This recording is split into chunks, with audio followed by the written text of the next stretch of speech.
I'm going to go out on a limb here, Kyle, and say that just because we've got lit up books behind us and we've got microphones and a camera does not give us any authority to be talking about books. Oh, no, it just means we're really irresponsible with our money. My name is Chase. And I'm Kyle. And this is All Books, No Brains. And by the title... No brains, all books. Yeah, baby. Oh, yeah. So, today... we've got a topic that me and Kyle were just naturally talking about and find ourselves talking about quite often these days. Hold on, pause. It's 1, 2, 3, 4 o'clock. Okay. Sorry. That was a good thing to pause. I respect it. Yeah, fuck yeah, baby. We're going to be doing an incredibly shallow dive into Brandon Sanderson's Cosmere. And for anybody out there who's ever heard of the Cosmere or read the Cosmere or read any books within the Cosmere, you understand the depths to this universe that I don't. I'm only 6 books in. I was going to say out of 24?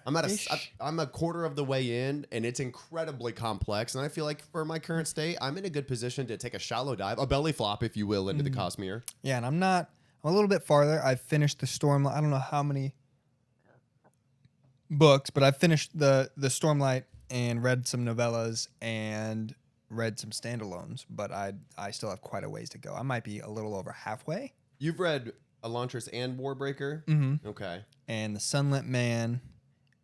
I think those are the only 3 standalones. And the first Mistborn trilogy.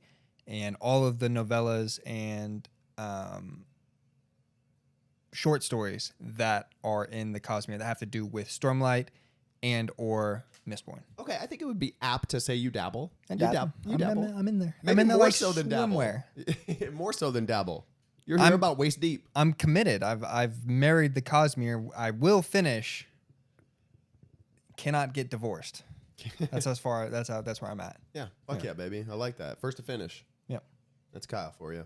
So we are going to be doing a shallow dive into the Cosmere, and I've got some ideas that I think might make some people mad. If you're a fan of the Cosmere, if you're a fan of Brandon Sanderson in general, I have a feeling that these takes are not going to please you. But they're things that need to be said. They're the harsh truth from an honest outside. I'm not dogmatic about his writing or his books.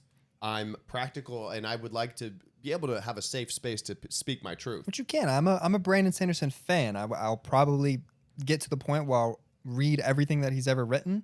But that's not to say that I don't have my own criticisms either. And the thing is, I'm such a slow reader. Brandon Sanderson writes books faster than I can read them. So what's that say about me? Yeah.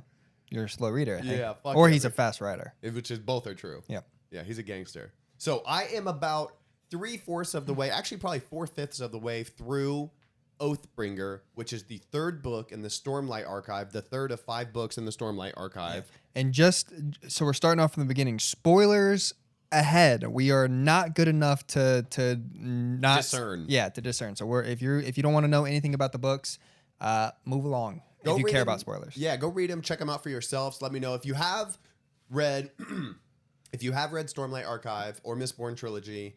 Just the first 3. I haven't even read the last 4. But if you've read these books, there's going to be spoilers. If you haven't, I definitely think they're worth checking out. They've really expanded my understanding of epic fantasy, and by expanded, I'm talking introduced me to epic fantasy. I don't know what these things are a year ago, so I'm new to the genre as well.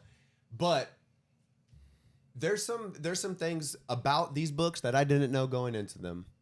So, and what are those things? All right. First and foremost, these books, they're right here. Can we see? Oh, you can see the bottom of them right there. That's the Stormlight Archive right there. And as you can see, each book is around about a damn dadgone gosh dog it phone book. Yep. So you're reading through thousands of pages. Mm-hmm. You're reading through The Way of Kings. It's like 980 or something. 1,000. Starts off pretty good. I like The Way of Kings. I don't have any qualms with The Way of Kings. Solid entry. Longest prequel known to man. That's what they say. That's what they say. The Way of Kings was not bad. I'm over here reading this, John, thinking, okay, I've got a lot to figure out. And this is the state. I've noticed this is the case whether I'm starting a 400-page book or a book like that. Mm-hmm. I'm pretty lost when it first starts off, and I feel lost. But I've learned to power through. Don't base your assessment of this series on your feelings, because it'll sort itself out. Mm-hmm. You just keep on reading; it'll sort itself out, and I'm okay with that. So, for anybody who starts new books and feels lost at the beginning, don't worry about it. Don't stress over that. Just power through that. Power through, chug along. It'll all unfold. Secondly, I liked The Way of Kings. You're figuring out different characters. You're figuring out what the hell is going on in this world, and because it's fantasy, it doesn't operate fantasy. It's fantasy because it's fantasy. You don't operate in the same laws of physics and or obviously cultural, religion, things of this world. So you're learning an entire new culture, and it's usually through the perspective of a very limited few characters. Yep. So Way of Kings was pretty good. Words of Radiance, which is the second book in the Stormlight Archive, even better. What did you think of Way of Kings and Words of Radiance? So hot take here, I could deal without Shallan. Every time I found myself coming to a Shallan chapter, I literally was debating skipping the chapter entirely. I didn't get it. I wonder why that's the case, because I've heard that before. Yeah. I don't know. It's been a while since I've read it, but her character, she just never really, there was never any development. She just devolved, got worse, but her situation in life just got better. She, she was making friends. She was getting engaged. She was falling in love. And then she, as a character in person, was just perpetually getting worse. Yeah. And I just could not relate. And it might be one of those things like they say, mo money, mo problems. Her status in life and her station was increasing, but she was dealing with bigger problems.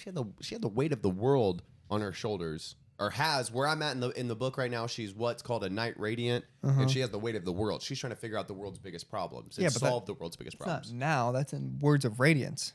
Or that's in Oathbringer. That's not Words of Radiance. She had little bitch problems, and she was crumbling under the pressure. And it just could not. I couldn't relate, and it left. I rated Words of Radiance lower on my rankings of Stormlight because of the Shallan chapters specifically. Because it was focused on Shallan. It just left a bad taste in my mouth for the entire book. Yeah, I like that. Even though I think Words of Radiance is probably like the best written book as far as pacing, structure. The whole night, as like statistically, you could rank a book and all the things that you could measure. I think it's probably the best, but the way that it made me feel, it got knocked down quite a few rungs. I like Shallan, but the problem that I have with Shallan is the problem that I have with the series literally overall, and it's too damn long.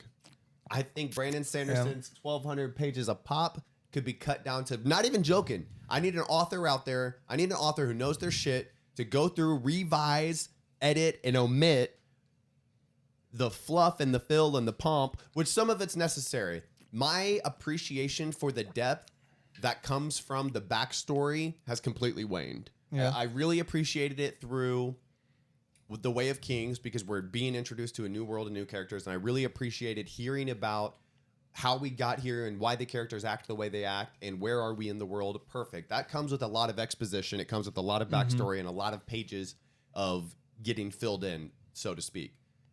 Okay, we're 3 books in. We don't need any of that. I'm literally reading multiple pages of one of the main characters, Adolin, pick out his outfit. That's not a joke. I'm literally in my mind thinking, okay, this has to be a crucial plot point with how much emphasis they're putting on to him picking out his outfit. This is going to be super important later, and that remains to be seen. Like I said, I'm not even finished with Oathbringer. If this doesn't come to fruition, that Adolin picking out his outfit is not an incredible central plot point for something pivotal happening, I'm going to be pissed. Why did you make me read multiple pages of that? So, we'll see. Could be a central pivotal point into the character of Adolin. Yeah. Maybe not plot point, but who is Adolin? I think that's the difference. I understand because there were a lot of things. I noticed it in Mistborn that Brandon Sanderson always, when he was I'm like three books in on the last book, and like he's still explaining the power system like it was the first time, and I was like, come on, like I get it, but like if you're 3 books into the series and you don't know how the power system works yet, and it's nothing new, it's the same thing that's been going on for 3 books. Yes. You could skip it. You could save on those words, in my opinion. And so, like, the same thing goes in there. But I think with the Stormlight, the epicness of it is that every character is, not only is the world, like, he dives super deep into the world where he's explaining the way that animals look, plant life, the way that, like, the elements, environment look and interact with each other. the history, the religions, and how the different areas had different religions, different morals. Like he's explaining all this stuff, and then he's going into there's multiple character POVs, and it's just it almost feels like all of the characters are the main character. Yeah, and that they're just kind of they're living within the world, and it's the story that's driving the book, not necessarily the main character progressing through the story. That's an incredible point. And now that I'm thinking about it, if I were tasked with making these books shorter, and you just just start cutting shit, you know what I mean? Yeah. Then you don't have your story anymore. So I guess it is necessary, but I'm over here. It is the redundancy, and I do remember that about Mistborn too. Yeah. He would say like, "Oh, he just he can burn some metals and become much physically stronger. You know, he's a pewter burner, whatever." It's like, well, we know what they're called, we know where they're at, we know what they are like, and if exactly what you're saying, if you're not familiar with that already, that's not on you as an author. Yeah. I don't know if that was like a publishing choice, like somebody reading his work and thinking like, okay, this can get kind of cumbersome or confusing. I need you to like just remind the reader who this is right here. So he just adds a positive in there and just says what it. Yeah. But it's like I see exactly what you're saying, and I feel like a lot of that.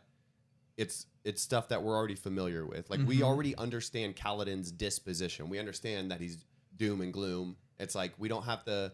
Like I'm reading an entire chapter dedicated to. Okay, we're in a new setting now. They travel to a new place, and let's read about Kaladin being doom and gloom. It's like, well, we know that. We know he's already. Yeah. You know. Yeah, I don't know. That's why I'm not an author or an editor. I don't really know what goes into making a book good or bad. Just like spoiler, Oathbringer, where he's struggling with Oathbringer, I rank that as my favorite book in the series. And the things he's saying of it, it's slow.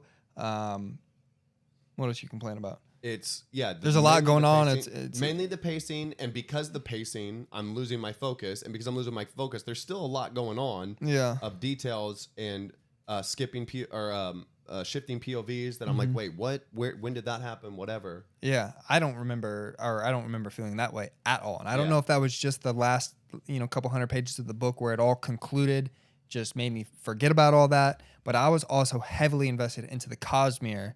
I'd read all the novellas. I'd read, I Googled correct reading order, read everything in order, so I had all the content. Like I was nerding out over it, and so maybe I just disregarded. I honestly, based on the things people have said, I can only assume that it's a me problem. I'm losing focus and I'm losing heart, and because it is good. Oathbringer is definitely. I'm almost done with Oathbringer, and it's definitely picking up pace a lot. There's a lot happening. They're traveling to different realms.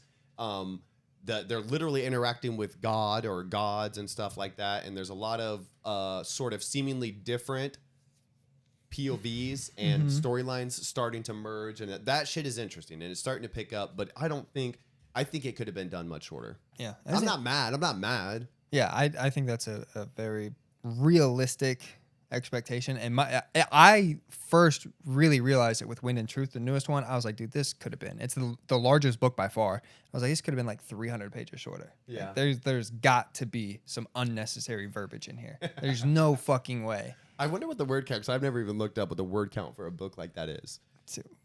When you look at the audiobook, and the audiobook is 948 hours, it's like, well, wait a second. I don't have 41 years of my life to listen to this. Yeah, it's a little ridiculous. Yeah, and I don't know how many hours they actually are. I'm just joking. But very good. So Mistborn, fast-paced. Each book out of the first 3 books, the trilogy, the initial trilogy, each book. So the first book had an incredible end. Mm-hmm. The first book had an incredible end, which made you want to keep reading. The second book, I remember you're already bought in. So you're not going nowhere. If you've read the first 2, you're gonna finish it out. So the second book, I remember specifically, did not have the same super dummy hard climax, but it was still good. So then you're 2 books deep out of 3, and then the third book, the end of the trilogy, I had a tear running down my leg from the end of that book. It was so fucking good. Yeah. It was unreal, and it's probably the best climax I've ever read in a and book. had ever read, and it's the best climax I've ever had and ever read in a book. And so you got a really good return on investment, moderate return on investment with the second one, and then the end of the trilogy, absolutely incredible. So I can only assume I've seen the heights that Brandon Sanderson can take us to. I've seen and I've felt and was sensitive afterward regarding the heights that Brandon Sanderson can take us to. Yeah. I'm holding out hope. I'm just holding out hope. If I get to the end of Oathbringer and it doesn't knock my socks off, Brandon Sanderson, you're going to lose me. I'm not fucking dedicating 9 more years to Rhythm of War and Wind and Truth. I'm not dedicating 14 more years of my life if Oathbringer's climax is at least satisfactory. Yeah. So. Which is fair. They are big books to commit to, and if you're not enjoying it, it takes you fucking 4 times as long to get through Big books scare me. Yeah. Big book do big brain damage. Why big book do small brain damage? Small brain damage. Why do big book when small book do trick?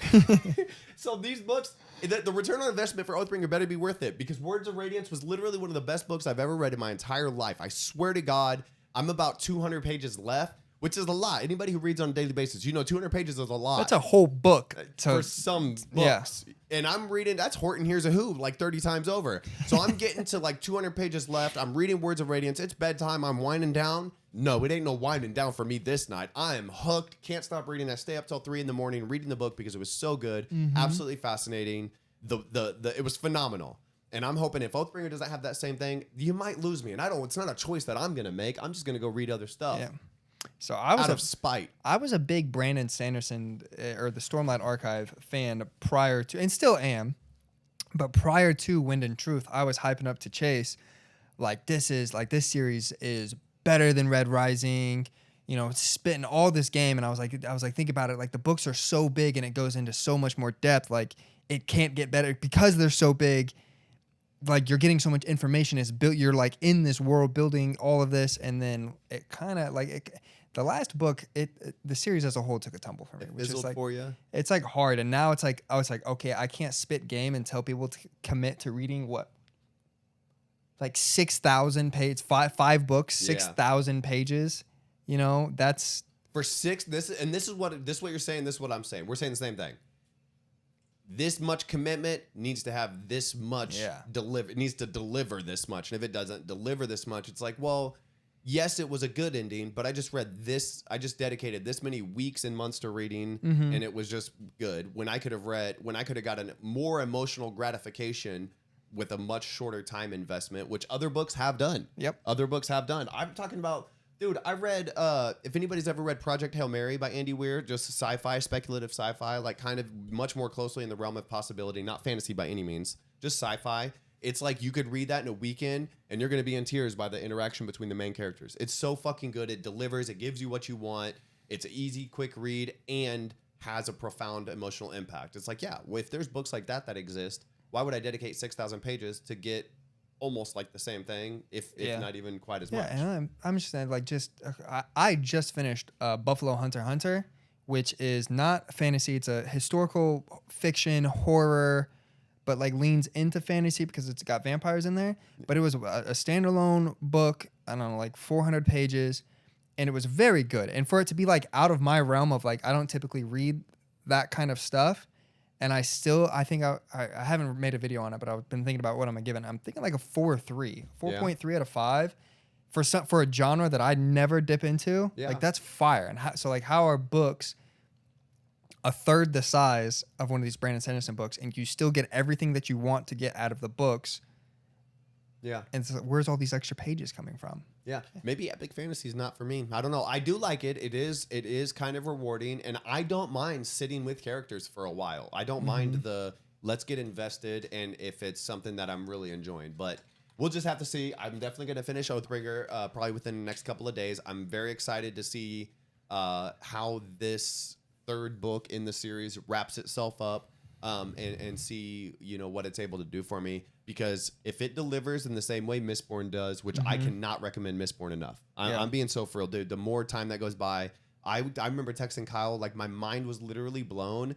I didn't know to what extent a book of writing a book could take it. I literally am thinking of like different conclusions that can happen for Mistborn and thinking, okay, it's going to be awesome. Let's get there. I didn't know to what lengths and how far the man could bring a universe, but then it makes perfect sense. It's like, oh, I'm making up whatever I can. Let me see right as far as I can. And he certainly did, and it blew my socks off. So I was thinking about it just now of maybe why trying to think about like why I enjoyed Oathbringer so much and why you're struggling with it. Maybe it is because you didn't read the like novellas. Yep. The like I was telling you, like Warbreaker starts to play like a heavy critical role in. And I remember reading the series and like you see these little Easter eggs from these other books, and that in itself was like rewarding. Yeah. And like dope. Like, oh fuck, that's from here. That this goes here because all of his stuff kind of like connects to each other. And so maybe that's why I don't remember the pacing issue of, because I was constantly seeing like literally like crossover, inconsequential information from like crossing over from different books, it's bringing the universe together. Yeah, and so I was like, I just remember being like, oh my, like it's all like Oathbringer is where like the Cosmere starts to like open up and unravel, and everything's starting to like connect and make sense, and you don't need that to read the book, but maybe that's why they did say, because I looked up the reading order, and I think it did say start with Mistborn, after Mistborn, the original trilogy, read Elantris and Warbreaker. I think it said read both of those before getting into Stormlight. And you're right. I didn't do that. And I could see that, like just having a more holistic understanding of the Cosmere and how things tie in together. I could see that definitely be more rewarding, because not only is it kind of slow, I'm also kind of lost. Yeah. And like my advice to anybody when you're starting a new book, like we already said, you power through that shit. Mm-hmm. If you feel lost when you start a new book, power through it. And that's just kind of what I've been doing.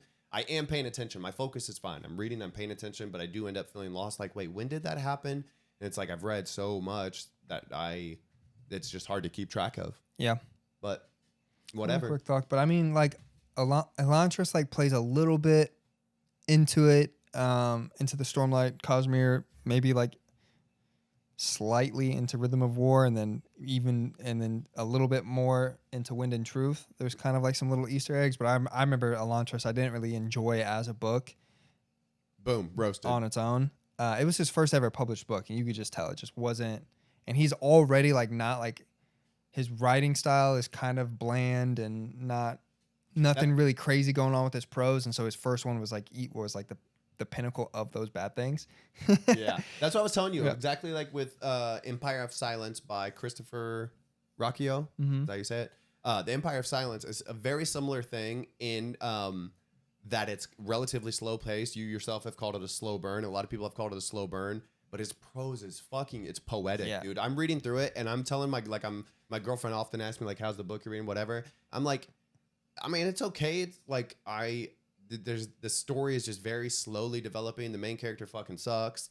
Mm-hmm. But I'm like, I am going to read this book. I am enjoying reading the fuck out of this book. And Brandon Sanderson, through the slow parts, doesn't have the same sort of poeticism to carry the burden of, at least I'm enjoying what I'm reading. And it's just like, you're kind of just got to really trudge your way through the slow parts. Yeah, which is what it is. I mean, all writers got different styles. But I remember Warbreaker, which is probably out of all of the works, has like the most crucial, not crucial, but the most to do with the Cosmere and Stormlight specifically. Like, it has the most little Easter eggs from it. And that book as a standalone, I thought was very good. And I want a sequel to it, because it leaves off at like a massive, massive cliffhanger of like the entire book. They're building up to this war that's supposed to be happening. And the end of the book is they're marching off to war. Like, they got the armies ready and they're going. And that's it. And that's it. And I'm just like, hey, chill, cuz. Damn, bro. Let me get an epilogue. Where is it? Right. And I was like, God damn, bro. I'm actually super interested in this. If you've read the Stormlight Archive, or if you're familiar with Brandon Sanderson's Cosmere work at all, like, has he written books? Get it out. The lights aren't bright enough to to initiate. They're diffused, Bob. So he's got standalones, obviously, but does he write anything that is outside of the Cosmere? Yeah. Okay, I was just wondering that. So, I haven't read any, but he does have. He's got like some science fiction books. Very cool. But I think they're like more like YA. Yeah. Which I think he's categorized as an adult author, but I think all of his writing is YA. Like Mistborn, like I would have no problem with a young preteen reading, my son reading Mistborn, like something like this. Hell no. Empire of the Damned. Yeah, but like Brandon Sanderson is very YA, but he's categorized and sold as an adult author. I would wonder why. I would love to see him be a little bit more graphic, a little bit more into like just adulty. Yeah. Like, I'm an adult. Yeah, there's not really I'm relatively new to reading, have never even made that distinction, but just even thinking the difference between the graphic sort of things that happen in Red Rising compared to, and like this isn't even like that graphic. Yeah. But like, I mean, Dark Age is pretty up there. But I mean, for like but more even like just the descriptions of war and stuff. Yeah. Literally just the descriptions of people dying and stuff doesn't happen. But then you alienate your whole like younger audience, and you probably don't make as much money, and that's what I everything. think that's what it is.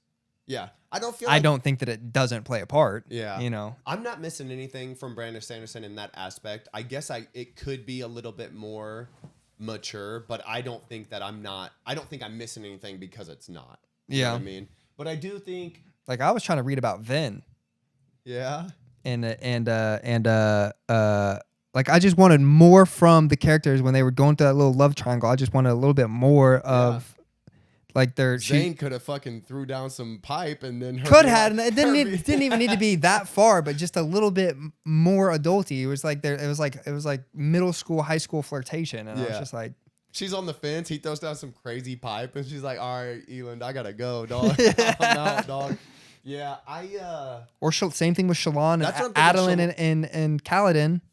She's just noticing, literally for the first time in Oathbringer, he is just noticing. He said Adolin is seeing the way that Shallan is looking at Kaladin. And he's like, "Hey, yo," and I'm like, dude, that's not her. Oh, that's another thing. You telling me, Kaladin? You telling me you stuck in a cave with a bad bitch? If the bitch. world's about to end, you think you might die? There's already some underlying feelings there, and you're telling me you ain't gonna do a little reach around? Cuddle for warmth, Bubba. Yeah. Body heat transfers with our clothes off better. So Shallan, I've been saying that. Yeah. And he doesn't even really. Literally all Brandon Sanderson touches on in those, holy shit, I just had a revelation. All he touches on is their inner thoughts of, why am I feeling this way and feeling guilty for feeling this way? No, dog, you know people are going to do something. People are scumbags. We're all scumbags. We're all dirty, rotten, fucking lustful little scumbags, adulterers and fornicators. You feel me? How we doing?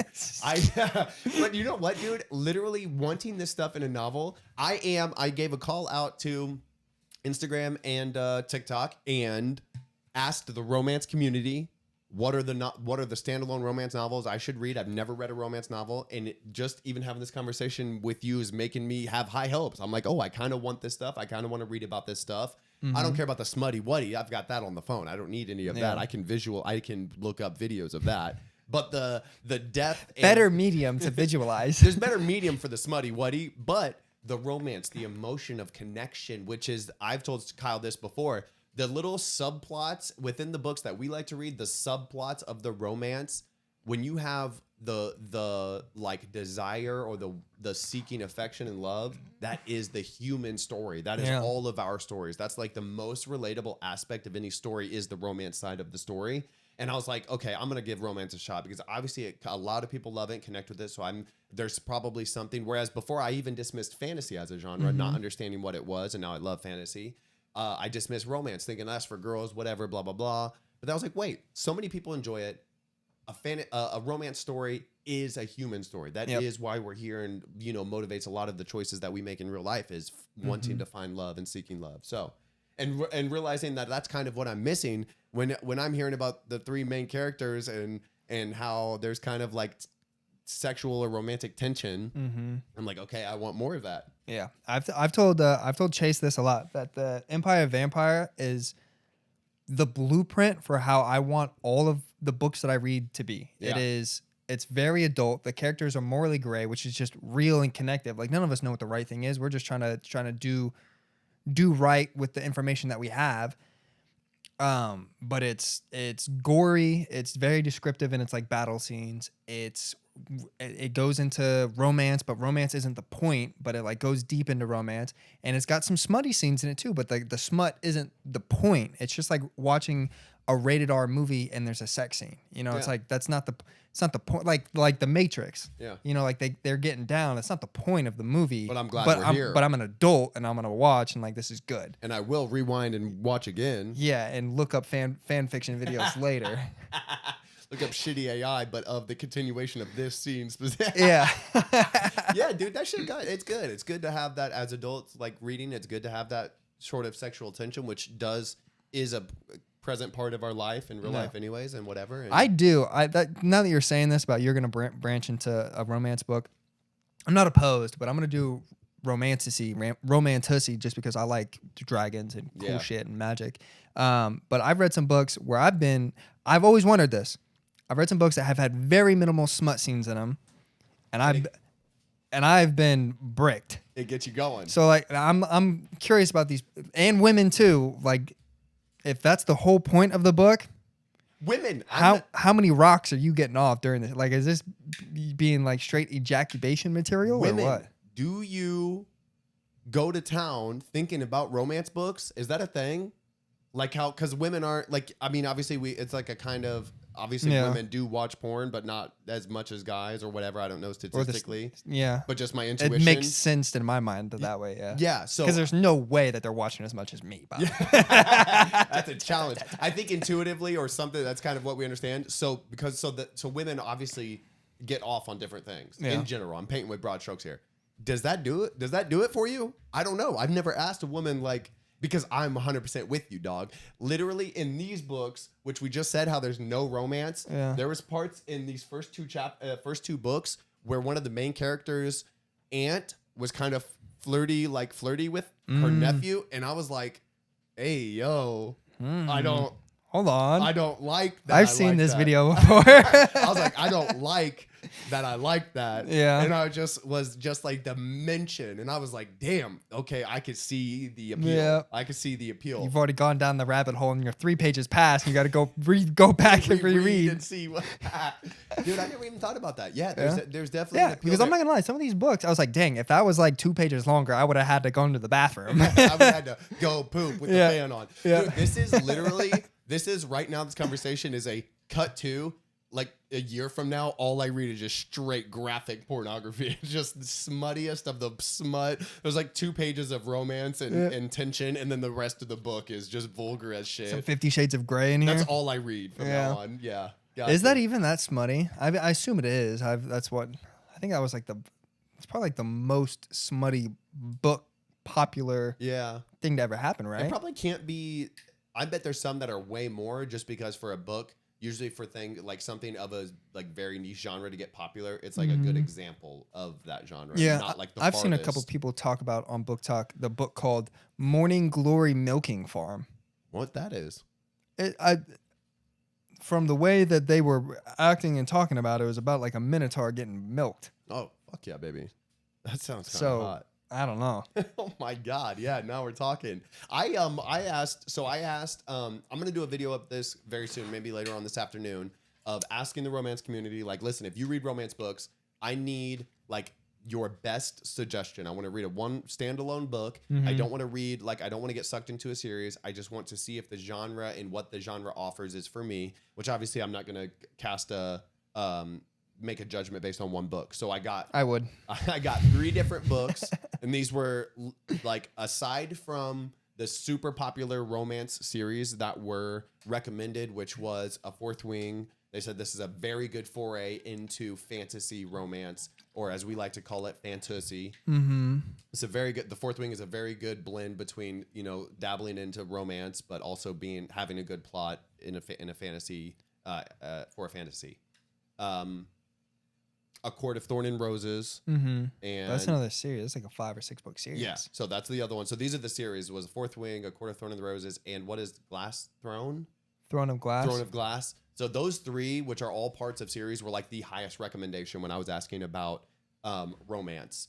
And I don't want to get stuck in those. So I went with I got 2 books that are standalone books. One is The Song of Achilles, And they told me, they said, this is a gay boy book. They said, this is the main character, Achilles, and, his little boyfriend. I was like, fuck yeah. I was like, a good romance is going to be a good romance. And it was so many people recommended that.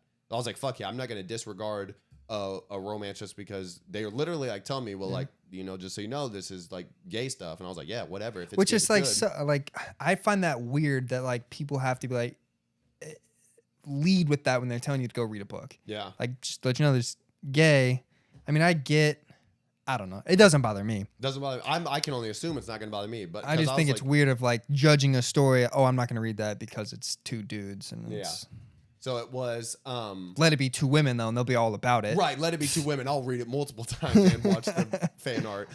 So it was A Song of Achilles, which was one of the most recommended books. It was like, which I've seen a lot about that too. I've been thinking about picking that up because I read the Spear Cuts Through Water. The Spear Cuts Through Water, and that's a little man-on-man action, and that made me feel some type of way. Okay. Which is we could talk about later. Yeah, we'll talk about that in private, lad. Yeah, but it definitely doesn't sound off-putting to me, and I feel like honestly because you know whatever. Anyways, we won't get into it. So yeah, I got A Song of Achilles, and I got another one called Till Summer Do Us Part. I think is what it's called. Just another highly recommended romance novel for somebody who's never read romance. And I'm super into it. And just having this conversation about the themes in the Brandon Sanderson, which is pretty much young adult and doesn't really get graphic literally whatsoever. I keep thinking it's going to, and it never does. Yeah. It makes me realize I'm missing that. I want that. I definitely want that to be a part of the story. Yep. Which is just all good things. And that's why, I don't know. The Stormlight has kind of fallen down the rungs for me a little bit. Yeah. And even on the topic of romance, a lot of books seem to like kind of shy away from that. Because even I remember as a kid reading like the Aragon series, there was some like romantic tension that just never he just never took it to like the next step that Which it's like they progressed and they got That's definitely young adult, right? Yeah, it is. But like even then they just got to the point of like the romantic tension and like it was like even like in the first or maybe even the second book, and they got to that point and then it just never got any farther, which is not how it would happen in real life. Either it would progress or it would just not work out, and one of the characters would be like, nah, I don't feel that something would happen. I don't feel the same way about that, and it just constantly in that state of the same whatever. But like even the Christopher Rocchio, one of my complaints with that is that they never really get more into the like he falls in love and he's very good about the romance part, but he never does. Don't spoil it for me, but I want it to be with Dr. Ondera. Does he fall in love with her or no? Yeah. Okay, thank God. That's it, because I'm like reading this and I'm like, dude, make a fucking move, bro. Even in the first story, I'm like, make a move. So he does. The love aspect of it is very good. Yeah.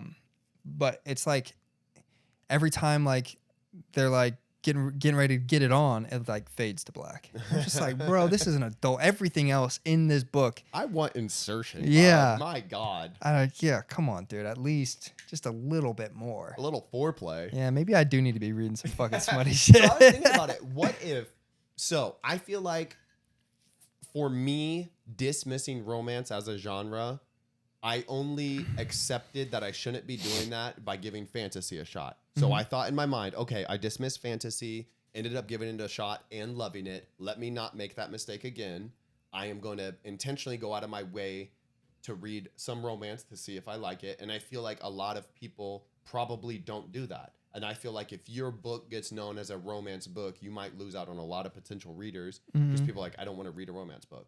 So they just don't do. Maybe it's an intentional thing. I don't know. I feel like because if I was so close to almost doing that, I feel like a lot of people might think, oh, I don't want to read a romance. I'll go read something else. Yeah. Which is, we talked about this the other day of like, when does a lot of books build their basis on a subplot of love and romance? And like you're saying, that's human nature. But at what point does a book be categorized as a romance book? Yeah. Because I was thinking about it. Even the Red Rising series, in my mind, is not a romance book. But the entire story doesn't happen without love and romance being the backbone. Like the whole thing starts because in the first couple pages of the first book, his wife gets murdered. Yeah. And he does all of this, destroys a fucking empire out of love. Like it's a fucking love story, if you think about it. It really is. dude. And I think that's one of the things about being human. What? It said the camera temperature has risen, so we may have to cut it off here soon before the footage camera dies, burns itself out. That's one of the things about being human is we like to categorize things, whereas we don't necessarily need to do that. Yeah. You could just literally have each book as a standalone book, and it is what it is, and there is no genre or category or box like this. It just, here is the book. The book. I've noticed the genres, instead of saying like, oh, it's a fantasy book, it's an epic fantasy book. Like they're constantly getting more and more narrowed down of genres. Imagine the possible continuation of that. Yeah. You have as many genres as you do books. So the genre of that book is Red Rising. Yeah. Yeah, that was our little shallow dive into the Cosmere, among other things. Gonna be touching on some romance. I'm gonna have some romance information for you guys coming up very soon, because after I finish Oathbringer, which I am gonna finish within the next couple of days, I'm gonna read both of these romance books, and you guys are gonna get an honest, assessment from somebody who's never even dabbled. Okay, and you need to get to Blood Over Brighthaven too. Which is also fire book. If you've read the Cosmere, okay, this is the call to arms. If you've read the Cosmere, let me know what books you have read and how far you've made it. If you've read Stormlight Archive specifically, are you feeling what I'm feeling? It's a little slow and a lot to take in, and I feel like up until this point, the investment, the return has been good, but not good enough to justify the investment. So I don't know. I hope I'm not alone and it's a me thing, but let me know your thoughts on the Cosmere. Brandon Sanderson in general, obviously he's a prolific writer and famous for a reason, because it is good. It's not bad work by any means, but interested to hear what you guys think. Yeah, give us your thoughts. Love. Bye. Love.